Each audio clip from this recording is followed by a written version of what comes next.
Hey, how's it going? It's Chris. I wanted to talk to you a little bit about the last video and the performance art aspect of my art.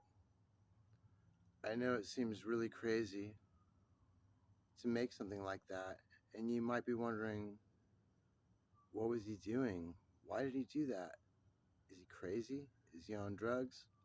Well, to be honest with you, it's actually a much simpler explanation, but it's kind of mind boggling.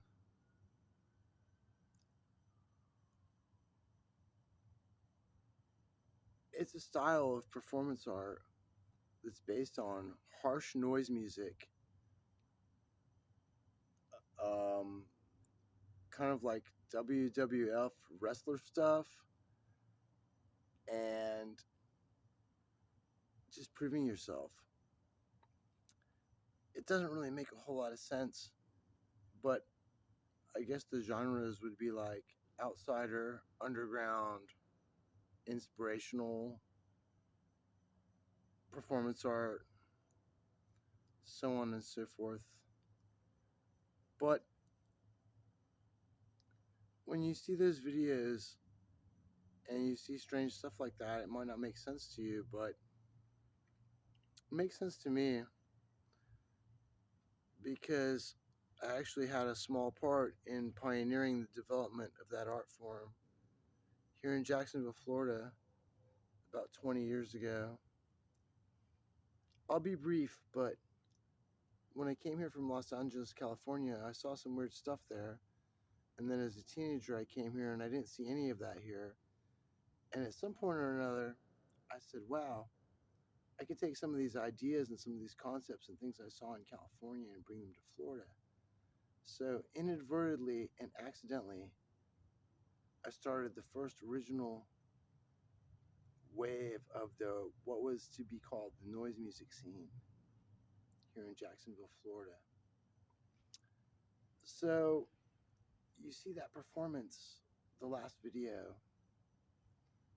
jumping all around, rolling all over the floor. It looks all crazy. What the fuck's going on? But there's a couple things involved, and I'll touch on that really briefly. Um, you've got to have some really cool music that you made yourself, for starters. And then this is where it becomes a lot more of me than what it really is. I'm going to explain to you what it means to me is I've been to some concerts to where I was in the front row and I was so uncomfortable and I thought, "Oh my god, maybe I should get out of here, maybe I should move. Is this going to spill off into me? Am I going to get hurt? What's going to happen?" And I really liked that element of crazy danger that I felt as a participant and a viewer of the concerts, and I kind of wanted to do that myself, and that's kind of tied into it as well. And then, you know,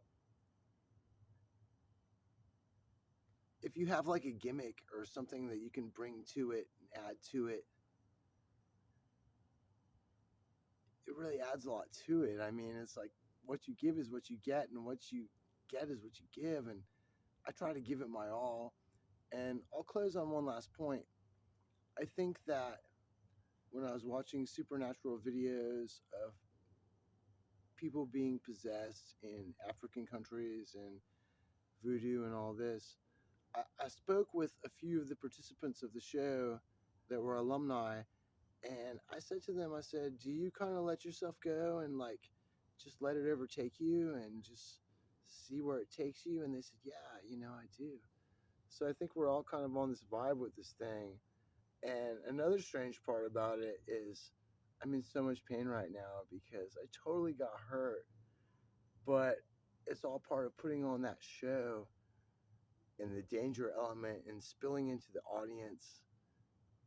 And if you start to, make things extreme, you really want the audience to squirm a little bit.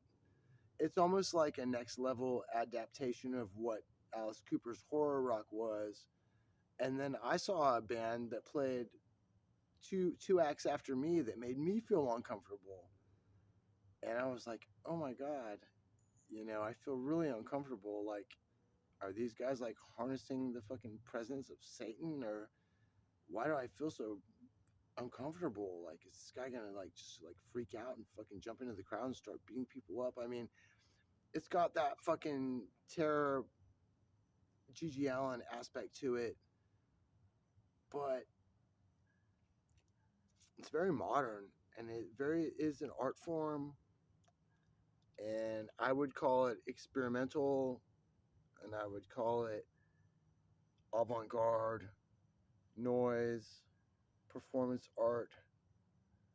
So that gives you an idea if you're scrutinizing Chris Spohn videos and Friendless Outsider videos and that particular style. Friendless Outsider is a really good example because I play with broken instruments and just multiple tape loops and interviews and cassette recorders and micro cassettes, and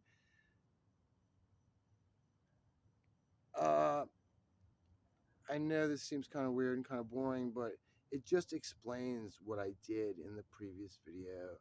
Like, there's no, it's not insanity, it's not um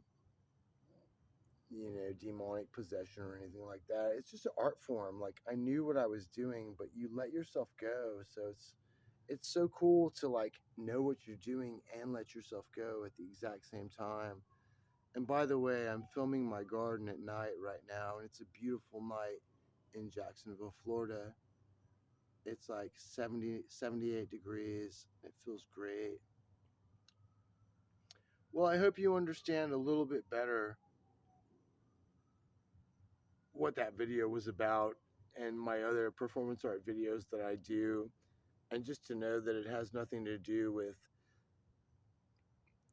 anything bad. I mean, I know what I'm doing. It's a calculated move. um my personal aesthetic, and I'll end on this, is I try to never play the same show twice, and I always want to do better next time. And when you have that in front of you, to where you never want to do the same thing twice and you always want to make it better, it just makes it harder and harder every single time. But I think the people that follow you and appreciate and realize your aesthetic understand that without me having to tell them, like I am in this video. But this is for the you know, inducted, the people that don't know, because it seems really weird off the top. And I remember one of my friends that's my age had a kid, and this was like 15, 20 years ago. There was like 8 that saw one of the videos I made, and it scared the living shit out of him. And I thought that was really funny for the longest time. But now he's all grown up and is actually friends with me, and he thinks it's cool. All right, well, I'll leave it at that. Good night and God bless.